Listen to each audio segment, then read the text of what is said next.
क्या आप भी सदैव खुश रहना चाहते हैं? तो ईश्वर ने हमें बहुत कुछ दिया है खुश रहने के लिए, जो कि हमें दूसरों में बांटते रहना चाहिए। इस कहानी के माध्यम से मैं आप सभी को खुश रहने का रहस्य बताऊंगी। मैं प्रिंसी गुप्ता आप सभी का प्रिंसी ट्रेजर में स्वागत करती हूँ।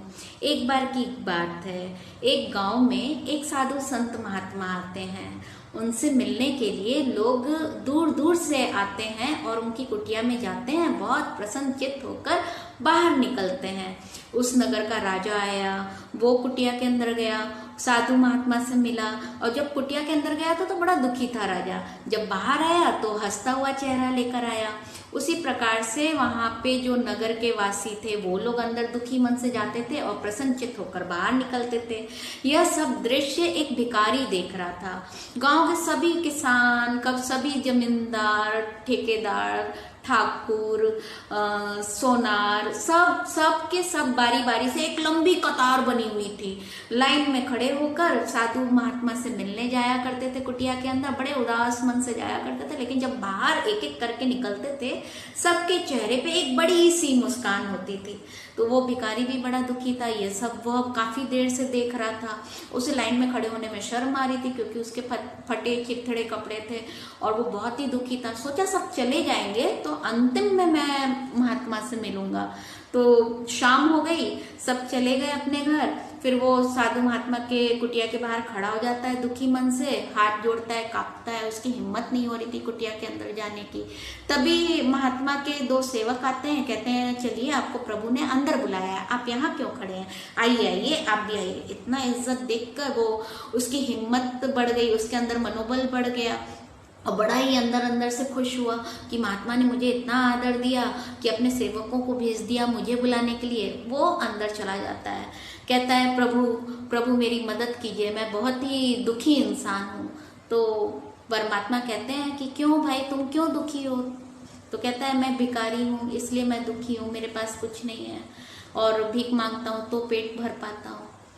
तो परमात्मा ने कहा, साधु परमात्मा ने कहा कि ठीक है, तुम्हारे पास जो है वो दूसरों में बांटना सीखो। तो कहा कि प्रभु मैंने आपको बताया ना, मैं एक भिखारी हूँ, मैं लोगों में क्या बांट सकता हूँ, मैं खुद ही भिक्षा मांगकर खाना खाता हूँ।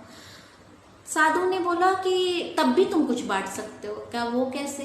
क्या, परमात्मा ने, परम ब्रह्म परमेश्वर ने सभी को बहुत कुछ दिया है बांटने के लिए, बस बांटने की इच्छा होनी चाहिए।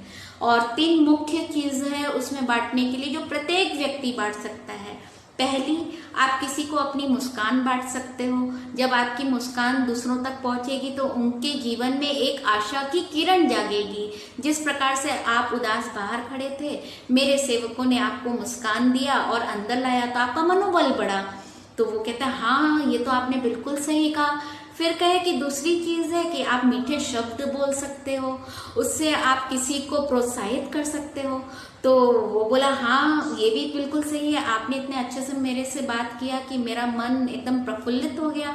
तीसरी चीज है, भगवान ने आपको 2 हाथ दिए हैं, दान करना सीखो, जो भी आपके पास है लोगों में दान करो। ऐसे तो बहुत कुछ है दान करने के लिए, लेकिन जिनके पास कुछ भी नहीं है फिर भी बहुत कुछ है दान करने के लिए। तो वो भिखारी बड़ा खुश हो जाता है कि हाँ प्रभु, परमात्मा ने मुझे भी दिया है दान करने के लिए। मैं अपनी मुस्कान सबको दान कर सकता हूँ, मैं अपनी मीठी वाणी सबको दान कर सकता हूँ, मैं अपने दोनों हाथों से किसी की सेवा कर सकता हूँ, सामान इधर उधर रख सकता हूँ। आपने तो मेरी सोई हुई बुद्धि को जगा दिया, मुझे अंधकार से प्रकाश दिखा दिया।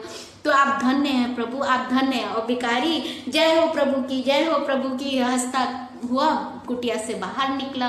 तो समझे दोस्तों कि हमें कभी मायूस उदास नहीं होना चाहिए। परमात्मा ने हमें बहुत कुछ बांटने के लिए दिया है, बस एक बार देखो तो आंख उठाकर कि आप क्या लोगों में बांट सकते हो। और असली खुशी जो बांटने के बाद आती है, मिलती है, वो किसी और चीज में नहीं मिलती है। कभी किसी की मदद करके देखो, देखो आपको अंदर से खुशी होगी, अंदर से खुशी होगी। जय माता दी। थैंक यू सो मच इतना अच्छा सुनने के लिए। जय माता दी।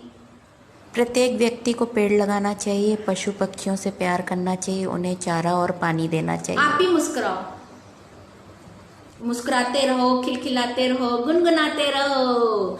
जिंदगी का सफर है ये कैसा सफर, कोई समझा